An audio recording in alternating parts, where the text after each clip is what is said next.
Hi! In front of me is Samsung Galaxy Tab S9 FE, and today I would like to show you how you can remove a password saved in Google Passwords Autofill.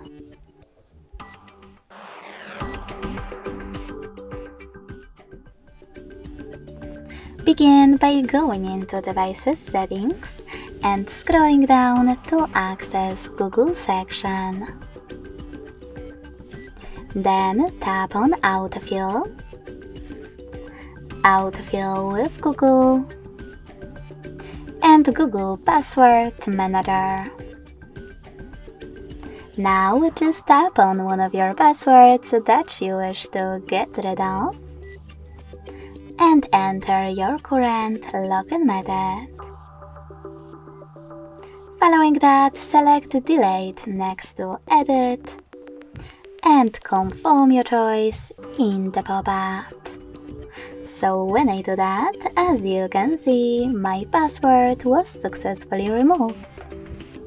Thanks so much for watching. If you enjoyed this video, don't forget to leave a like, comment, and subscribe.